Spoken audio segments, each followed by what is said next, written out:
Today we're talking about client experience because it's not just about what you do in the moment, but it's how you respond to adversity, how you respond when things don't go as planned for your clients that matters the most. So I want to give you a tale of two experiences that I had recently on my trip to Cancun. And as you can imagine, one of them was really good and one of them not so good. So I hope that this gives you some ways to think about how you can change that experience, how you can prohibit it as much as possible. But when it happens, that's when you really can elevate yourself and become memorable, because that's what people really remember. So the first experience I'll talk about is the bad experience, because, that's the one most of us remember the most. That's the one that we're going to tell people about probably the most often, is our bad experience and what happened. So here's the situation that I encountered. We were staying at a resort in Cancun for Easter, enjoying ourselves. It's the last full day of our trip, and we decide we're going to have an early dinner, then hopefully maybe go out for a night swim after that, do a little bit of packing. We didn't have to get up super early, but wanted to just enjoy our last evening in Cancun. We were there, my husband and I and our daughter. We had our dinner, went back to our hotel room, and we're doing a little bit of packing. My husband was about ready to get cleaned up, and I was hearing this gurgle. My husband makes a lot better sound effects than I do. It was the bathtub. The bathtub drain was making this really odd sound. It definitely did not sound normal. But, at first I just let it go. It's like, I don't know what's going on, busy doing other things. But then about 15 minutes later, when my husband goes to get in the shower and he opens the shower door, out floods all this dark, gross, black water on the floor. You can only imagine what we're thinking about, where this water has been and what's in it. And we cringe. And he comes out and he's like, it's coming out of the shower. It's coming out of the bathroom. It's spreading. So at that point, we go into panic mode, right? We're saying, oh my gosh, okay, we got to get everything off the floor. Let's call. We need to get somebody up here right away. I call down and ask for maintenance, tell them water's coming into our room. It's spreading everywhere. We need somebody up here right away. And we start moving things in the room away from the door and try to move it as far to the other side of the room as we can, the water starting to seep further and further. And, eventually, not too long after that, I will give them credit, maintenance comes into our room. The guy speaks Spanish. We don't speak a lot of Spanish, but was not very much of a communicator. And he goes to work on the drain. In the interim, nobody's doing anything about the fact that the water is spreading in our room, and it's going further. So at this point, we're starting to move everything onto the deck. Thankfully, there was a deck. We were on the third floor, so we had a deck we could go out to. So we're trying to move all of our bags out there and everything that was on the floor out there. And then still try to reach the telephone to call again and say, hey, this guy's in here working on the drain, but nobody's helping to clean up the water or do anything about this. And it keeps spreading. We need more help. And eventually they get housekeeping up there. The manager comes. This goes on, and throughout the process, not really a lot of great communication about what's happening.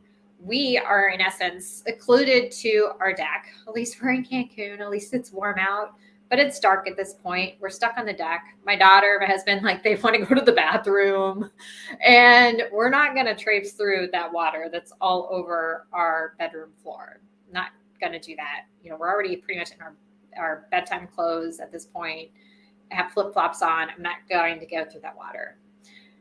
We waited about 2 hours for them to clean it. And through that process, having to ask multiple times, disinfect it, actually clean it. It was really interesting. They were squeegeeing the water and the way that just out into the hallway. So I don't know where they were going with it. They didn't really have mops. Maybe that's the thing in the U.S. and not in Mexico. I don't know. But we tried to stay pretty calm, and they said they would get us another room. Our last night, thankfully, we didn't have to go early. I'm so glad we were in our room when it happened.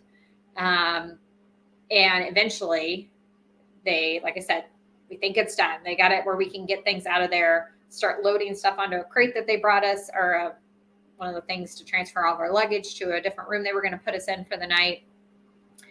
And as soon as we start putting stuff on the luggage, it starts coming out again. I'm like, oh my gosh, it's not over. Let's get out of here while we can. This is terrible. So we managed to get out of the room. Obviously, the problem was not fixed, but we managed to get out of there. We went to the new room. Okay, so this has been all over 2 hours. We get to the new room, and what do you think happens? Are we happy? Are we like, wow, this is great. At least we're going to a really nice room. Yes, it wasn't too far away, so that was nice that we didn't have to go super far away. We get to this new room. There's only one bed, so there's no bed for my daughter in there. We had been dying, remember, to go to the bathroom at this point. So we go go into the restroom. The bathroom, the toilet's dirty. You can tell it's obviously not clean. There's not a phone in the room. There's not a refrigerator in the room. It obviously was a room that they were not using. So we asked if we could be changed. They said, oh, we're completely full. There's nothing else we can do for you, which, as full as it felt like on the property, did not feel like it was full. But sure, okay. So they got somebody down there to clean that and get a bed in. But my question was, we're dealing with this for over 2 hours at this point. Couldn't they have at least made sure, too, that the place that we went to was ready for us, was welcoming, made us feel like they were really going above to fix the situation? And that was not the case. And at that point, then they told us, hey, we'll definitely try to make this right for you. We'll take care of that in the morning. We just wanted to go to bed at this point. We were exhausted just from dealing with this. So we're like, sure, whatever. So they did end up comping our breakfast, but they did not tell us they were going to comp our breakfast. So I didn't even go to breakfast because I didn't even know that they were going to comp it. I went and worked out and just did something on my own. So, I went on trying to deal with this and get things squared away with the manager the next day, and was not necessarily an easy process in what they were going to do to try to compensate us for the issue, try to make things right. But my point in telling this story is that, what do I remember? I remember just the pain of the experience and feeling like we were talking a different language. We really literally were, which didn't help with it. But it was how they responded and the amount of time that they took to respond and the lack of communication. That's what really made me mad. Not the fact that how much that there was water all over the floor. Yes, that was terrible. But it was the fact that when something like that happened, what did they do? How did they rise to the occasion to adjust and make us feel valued as clients? And I can tell you, we won't be going back there. We probably wouldn't anyway, because we like to go other places, but certainly won't be going back there. And on the opposite front, because I do want to talk about some of the good things that were done too, because like I said, those are the ones we tend to forget versus the ones that where something goes wrong.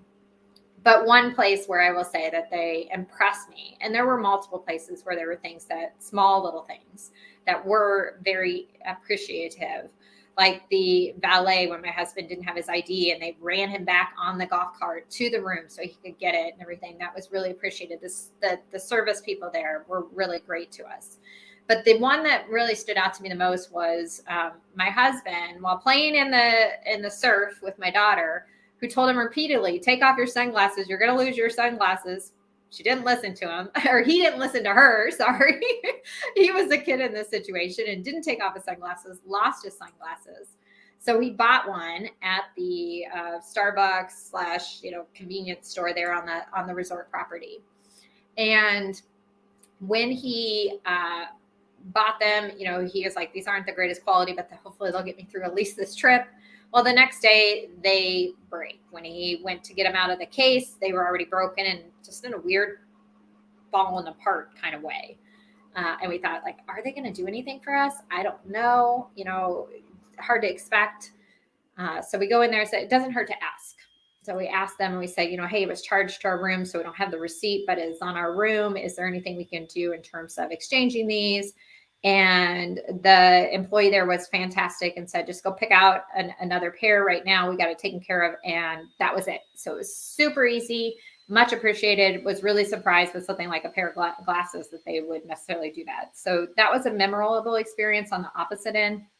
And I will share one more that comes to mind too is we did an excursion with dolphins, which is amazing. If you haven't seen the photos, oh, it's so amazing.